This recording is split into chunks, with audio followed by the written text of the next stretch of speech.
اللہ تعالیٰ کے نبی صلی اللہ علیہ وسلم نے کہا کہ رشوت لینا اور دینا حرام ہے.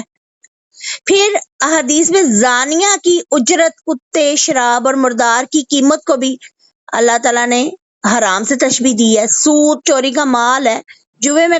کمایا ہوا مال بھی یہ کس میں داخل ہے؟ سہت میں.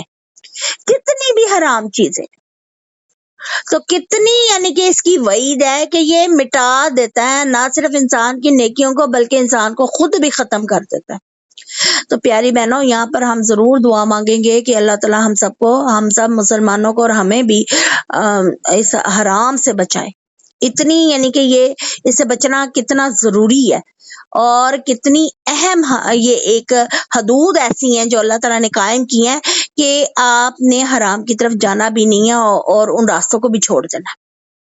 اللہ تعالیٰ مجھے اور آپ کو اس میں شامل کریں. پھر اس کے بعد ہے، پھر اگر وہ تیرے پاس آئیں تو ان کے درمیان فیصلہ کر یا ان سے منہ پھیر لے، اور اگر تو ان سے منہ پھیر لے تو ہرگز تجھے کوئی نقصان نہیں پہنچائیں گے، اور اگر تو فیصلہ کرے تو ان کے درمیان انصاف سے فیصلہ کر. اب جس زمانے میں یہ آیت نازل ہوئی تھی نا، یہودیوں کی حیثیت محض ایک قوم کی ایسی تھی جس نے معاہدہ کیا مسلمانوں کے ساتھ اور جس کے ساتھ صلح سے رہنے کا معاہدہ تھا، اور وہ ذمہ تھے، یعنی اسلامی حکومت کی رعایا نہیں تھے. اس لیے آپ صلی اللہ علیہ وسلم کو عدالت کا اختیار دیا گیا تھا کہ چاہیں تو ان کے مقدمات کا فیصلہ کریں، چاہیں تو انکار کر دیں. اور یہی اختیار اسلامی حکومت کو کسی غیر مسلم معاہد قوم جو ہے جس کے ساتھ معاہدہ کیا گیا ان کے درمیان فیصلہ کرنے کا ہے. اگر ذمہ جو ہے وہ اپنے مقدمات اسلامی عدالت میں لائیں گے تو ان کے مقدمات کا فیصلہ کرنا ضروری ہوگا. ٹھیک ہے. اور دوسرے علماء جو ہے نا، اس میں علماء کی بھی دو رائے ہیں. ان کا خیال ہے کہ یہ اختیار منسوخ ہے، یعنی اگر وہ لائیں بھی عدالت میں تو ان کا مقدمہ کا فیصلہ نہ کیا جائے. ٹھیک ہو گئی ہے. اب آپ دیکھیں کہ اس سے یہ پتہ چلتا ہے کہ ذمیوں کے بتائے گئے قوانین کے مطابق فیصلہ نہیں کرنا. گورنمنٹ آف اسلام جو ہے جب اس کے پاس کوئی مقدمہ آتا ہے تو اس کا فیصلہ جو ہے وہ اکارڈنگ ٹو دین اسلام ہی ہوگا، ان کے قوانین کے مطابق نہیں ہوگا. جیسے باہمی حقوق ہیں، وراثت میں اہل کتاب کا فیصلہ ان کے دین کے مطابق کیا جائے گا، لیکن اگر وہ اپنی خوشی سے اسلامی قانون کے مطابق فیصلے کے خواہش مند ہے تو پھر اسی کے مطابق کیا جائے گا. لیکن جو ہے اس میں کچھ ایسی جزیات ہیں جس میں علماء کے درمیان اختلاف پایا جاتا ہے. تاہم جو ہے نا وہ ہمیں اس میں احتیاط کا کام لے لیں، اور اس کو بہت زیادہ ڈیٹیل میں اس لیے نہیں جاتی کہ اتنا ہی سمجھ لینا ہمارے لیے کافی ہے. آگے اللہ تعالیٰ جو ہے وہ ہمیں حکمت عطا کرے اور ہم بہترین طریقے سے عمل کر سکیں اس معاملے میں. اب اللہ تعالیٰ کہتا ہے وَكَيْفَ يُحَكِّمُونَكَ وَعِندَهُمْ تورات، اور وہ تجھے کیسے منصف بنائیں گے جب ان کے پاس تورات ہے جس میں اللہ کا حکم ہے، پھر وہ اس کے بعد بھی یہ جانتے ہیں اور یہ لوگ ہرگز مومن نہیں ہو سکتے. یعنی ان کی جہالت اور عناد کا یہاں پر بیان ہے، یعنی وہ جانتے ہیں کہ جو مقدمہ وہ آپ کے پاس لا رہے ہیں اس کا فیصلہ تورات میں موجود ہے، تاہم آپ کے پاس اس لیے مقدمہ لاتے ہیں کہ شاید آپ کا فیصلہ تورات کی نسبت کچھ ہلکا ہو. لیکن جب آپ کا فیصلہ بھی وہی ہوتا ہے جو تورات کے اصل احکامات اللہ تعالیٰ نے نازل کیے تھے، تو وہ اسے ماننے سے انکار کر دیتے ہیں، جس سے ثابت ہوتا ہے کہ نہ تو وہ تورات پر ایمان رکھتے ہیں اور نہ آپ پر. اصل میں یہ اغراض کے بندے یعنی اپنی غرضوں کے بندے ہیں، اور ان کا مقصد کیا ہے کہ دنیاوی حیات میں ہی وہ فائدے سارے اٹھائیں اور اللہ کے حکم پر عمل ہی نہ کریں. ٹھیک. اب آپ یہ دیکھیں کہ تورات میں ہم نے ایک واقعہ میں نے آپ کو پہلے بھی تفصیل سے بتایا تھا کہ زانی کے لیے تورات میں واضح حکم اللہ کا موجود ہے کہ رجم کیا جائے. ٹھیک ہے. اور یہ آیت جو ہے نا اس سے بھی یہ ثابت ہوتا ہے کہ آپ صلی اللہ علیہ وسلم نے جب ان کے کیا تھا نا مقدمے کا فیصلہ، تو تب آپ نے تورات ان کی منگوائی تھی اور یہ پھر اس آیت کو چھپانا شروع ہو گئے تھے. تو آپ صلی اللہ علیہ وسلم نے بھی وہ اپنے جو بڑے اسٹرانگ اور بڑے امیر لوگ تھے ان کو بچانا چاہتے تھے کہ شاید اسلام میں کوئی ہلکی سزا ہوگی کیونکہ ان کی درمیانی امت ہے، امت وسط ہے، درمیانی شریعت کے احکامات ہیں، بٹ کچھ بھی نہیں ہوا. آپ صلی اللہ علیہ وسلم نے ان کی تورات منگائی، اس کے مطابق فیصلہ دیکھا تو اس میں رجم کی سزا تھی. آپ نے کہا وہ نافذ ہوگی. آگے چلتے ہیں کہ اللہ تعالیٰ فرماتا ہے اِنَّا أَنزَلْنَا التَّوْرَاةَ، یعنی بے شک ہم نے تورات اتاری جس میں ہدایت اور روشنی ہے، اس کے مطابق فیصلہ کرتے تھے انبیاء جو فرما بردار تھے، ان کے لیے جو یہودی بنے رب والے، اور علماء ان کے لیے اس لیے کہ وہ اللہ کی کتاب کے محافظ بن گئے تھے، اور وہ اس پر گواہ تھے کہ تو تم لوگوں سے نہ ڈرو اور مجھ سے ڈرو، اور میری آیات کے بدلے تھوڑی قیمت نہ لو، اور جو اس کے مطابق فیصلہ نہ کرے جو اللہ نے نازل کیا تو وہی کافر ہے۔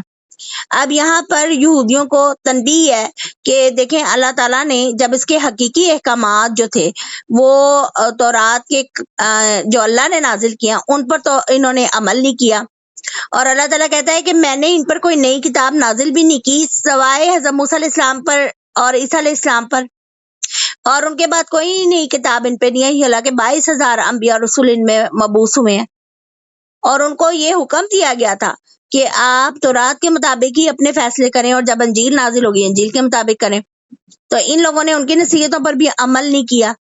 اور اللہ زینا اسلم کا جو لفظ استعمال ہوا ہے یہاں پر، اس کا مطلب یہ ہے کہ جو جتنے انبیاء تھے وہ اللہ کے فرما بردار تھے، انہوں نے تو ان حکموں کو جو ہے وہ نافذ کیا ہے۔ اور یہاں ربانی یونا اور احبار کا جو مطلب ہے نا،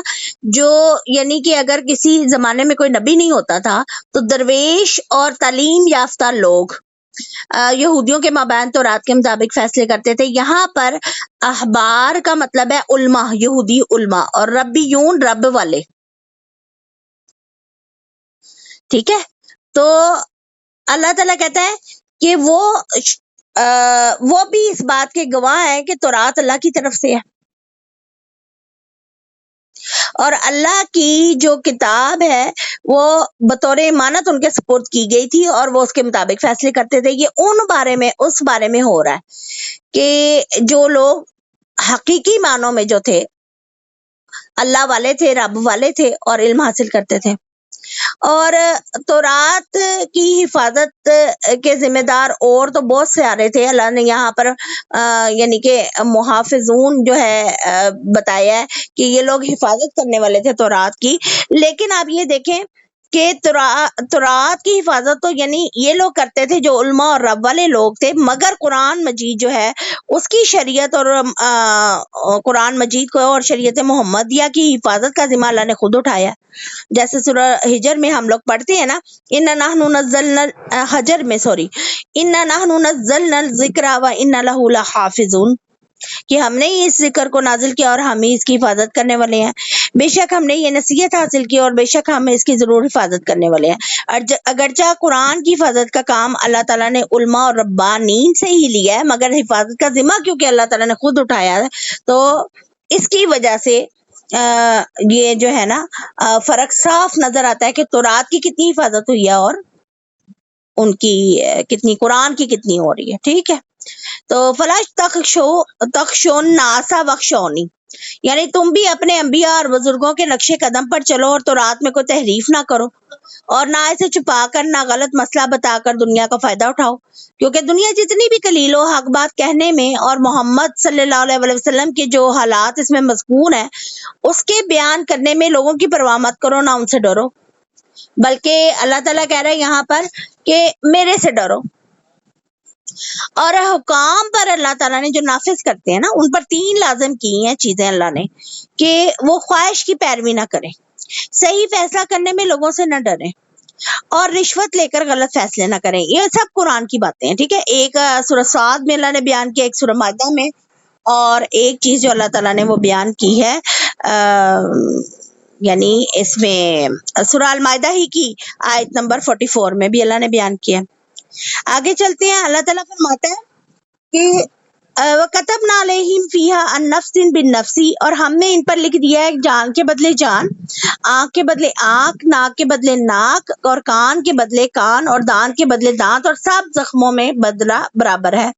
پھر جو اس کا ساتھ کا صدقہ کر دے تو وہ اس کے لیے کفارہ ہے، اور جو اس کے مطابق فیصلہ نہ کرے جو اللہ نے نازل کیا تو وہی لوگ ظالم ہیں۔ یعنی آپ یہ دیکھیں کہ اللہ تعالیٰ نے یہاں پر یہودیوں کو بھی ڈانٹ پلائی ہے، اور یہ بتا دیا ہے کہ جنہوں نے باقی حکموں کو تبدیل کر دیا ہے، ان حکموں کو ان پر عمل کرنا انہوں نے ختم کر دیا، اور مسلمانوں کے لیے بھی یہ احکامات دیے۔ اور ایک بات اور یاد رکھیں کہ رسول اللہ صلی اللہ علیہ وسلم کا یہ فرمان ہے کہ وَأَنَّ اللَّهَ يُقْتَلَ مُسْلِمٌ بِالْكَافِرِ، یعنی کافر کے بدلے مسلمان کو نہیں قتل کیا جائے گا۔ اس کی وجہ یہ ہے کہ کافر مومن کے برابر نہیں ہو سکتا۔ تو یہ بات جو ہے یہ اللہ تعالیٰ نے یہاں پر بیان کی ہے، ٹھیک ہے، کہ قصاص جو بھی ہے اور جو بھی کفارہ ہے جو اللہ تعالیٰ نے طے کیا اس کے مطابق فیصلہ ہوگا، اس کے علاوہ نہیں۔ اب مسلمانوں کے بھی زوال کے جو اسباب ہیں نا سب سے بڑے یہی ہیں کہ وہ قرآن اور سنت کے ایسے صریح جو اللہ تعالیٰ نے احکامات دیے ہیں ان کی مخالفت کرتے ہیں۔ ٹھیک ہو گیا۔ اور پھر حالانکہ اب یہ دیکھیں کئی جگہوں پہ وہ بدل بھی دیتے ہیں نا کہ کوئی ایسی بات جو قانون اسلام کہہ رہا ہے کہ اس کو نافذ کریں تو وہ اس کی سزا کو اس سرے سے بدل دیتے ہیں۔ اس کی مثال آج کے معاشرے میں دیکھ لیں ہمارے کہ چوری کی سزا ہاتھ کاٹنا ہے، ہم لوگوں نے بدل دی ہے مسلمان ہو کے۔ تو یہودیوں کا کیا حال ہوا تھا جب انہوں نے سزائیں بدلی ہیں؟ تو آج ہم کیا کر رہے ہیں؟ آگے چلتے ہیں۔ اللہ تعالیٰ فرماتا ہے وَقَفَّيْنَا عَلَىٰ آثَارِهِمْ، کہ ہم نے ان کے پیچھے ان کے قدموں کے نشانوں پر عیسیٰ ابن مریم کو بھیجا جو اس سے پہلے تورات کی تصدیق کرنے والا تھا، اور ہم نے اسے انجیل دی جس میں ہدایت اور روشنی تھی، اور اس کی تصدیق کرنے والی جو اس سے پہلے تورات تھی، اور متقی لوگوں کے لیے ہدایت اور نصیحت ہے۔ یعنی بالکل پے در پے کا مطلب یہ ہے کہ اللہ تعالیٰ کے احکامات کی ہی توسیع کرنے کے لیے انجیل آئی ہے، جس نے تورات کے احکامات کی توسیع کی ہے،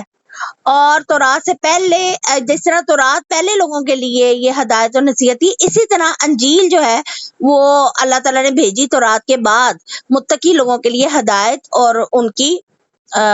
نصیحت کے لیے۔ اب یہ بات یاد رکھیں کہ اب شریعت محمدیہ آنے کے بعد یہ دونوں شریعتیں منسوخ ہو چکی ہیں، اور ان کے جو اہم حکم اللہ تعالیٰ نے یعنی تورات اور انجیل میں اللہ تعالیٰ نے جو نازل کیے تھے وہ سب کے سب جو ہیں ان کی توثیق قرآن میں کر دی گئی ہے۔ اب ہم شریعت محمدیہ کے عین مطابق ہی وہ احکامات جو ہیں ان پر عمل کریں گے۔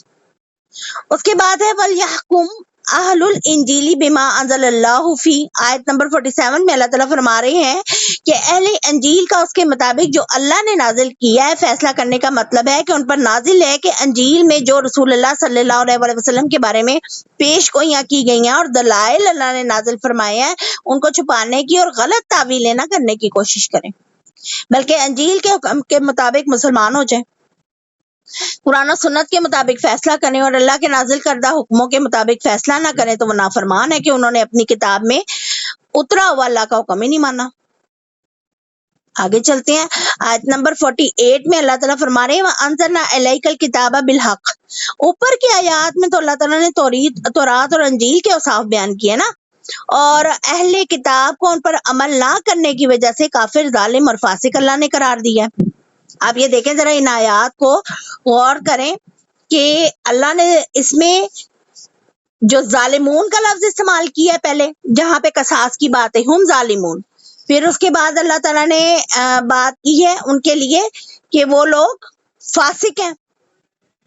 ٹھیک ہو گیا، کافر، فاسق اور ظالمون اللہ نے ان کو مخاطب کیا ہے جو لوگ ان حکموں پر عمل نہیں کرتے۔ اب اللہ تعالیٰ نے قرآن کی توصیف بیان کی ہے اور آپ صلی اللہ علیہ وسلم کو مخاطب کر کے فرمایا کہ قرآن کے مطابق فیصلے کرو، اور قرآن پاک سابقہ کتابوں کا بھی محافظ ہے، یعنی ہدایت کے جو علوم اور مضامین پہلی کتابوں میں تھے ان کو اللہ تعالیٰ نے انتہائی خوبصورتی اور ایمانت کے ساتھ جو ہے وہ قرآن میں بھی ان کو رینیو کیا ہے، اور ان جو غلط تعویلات تھیں، غلط تحریفات تھیں، ان کو انہوں نے ختم کیا ہے قرآن کی صورت میں اللہ تعالیٰ نے۔ ٹھیک ہو گیا، اور یہ بھی ماننا، یہ بھی اس کے معنی ہو سکتے ہیں کہ تورات اور انجیل کے ہر حکم کو قرآن کی کسوٹی پر پرکھا جائے گا، پھر فیصلہ کیا جائے گا۔ تو پس اللہ تعالیٰ کہتا ہے کہ نیکیوں میں آگے بڑھو ایک دوسرے سے، اور خواہشات کی پیروی نہ کرو، آیت نمبر 48 میں اللہ تعالیٰ نے کہہ دیا کہ اپنی خواہشات کی پیروی نہ کرو، نہ ہی ان لوگوں کی جو لوگ کے دین اسلام کے خلاف احکامات دیتے ہیں۔ یہ تو اہل کتاب کے بارے میں 1400 سال پہلے بات ہو رہی ہے۔ آج دیکھیں مسلمان کا دشمن کس طرح سے بنا ہوا ہے۔ وجہ صرف یہ ایک حق جماعت ہے جو حق کو ثابت کرنا چاہتی ہے، عمل کرنا چاہیے اور اس کا دشمن کرنا چاہتی ہے، اور اسی کا دشمن مسلمان ہوا ہے۔ آج ہمارے معاشرے میں یہ حالات ہوئے ہیں نا کہ جو دین کی بات کرتا ہے اس کے سارے دشمن ہو جاتے ہیں، اور جو کہتے ہیں کہ اس کو کئی بار تو کہتے ہیں کہ اس کو دنیا کا پتہ ہی نہیں ہے، حالانکہ اللہ نے پورا قرآن جو ہے نا وہ اتارا ہے دنیا بہتر طریقے سے انداز سے گزارنے سے، جس کی بیس پر قیامت بہترین آخرت جو ہے وہ انسان کی ہوگی۔ ٹھیک ہو گیا۔ اب اللہ تعالیٰ اگلی آیات میں فرماتے ہیں اور یہ کہ ان کے درمیان اس کے ساتھ فیصلہ کر جو اللہ نے نازل کیا، اور ان کی خواہشوں کی پیروی نہ کر، ان سے بچ، وہ تجھے کسی ایسے حکم سے بہکا دیں جو اللہ نے تیری طرف نازل کیا ہے، پھر اگر وہ پھر جائیں تو جان لے کہ اللہ یہی چاہتا ہے کہ انہیں ان کے گناہوں کی سزا پہنچائے، اور بے شک بہت سے لوگ یقیناً نافرمان ہیں۔ اللہ کہتا ہے، پھر اللہ کہتا ہے کیا وہ جاہلیت کا فیصلہ چاہتے ہیں؟ اللہ سے بہتر فیصلہ کرنے والا کون ہے ان کے لیے جو یقین رکھتے ہیں۔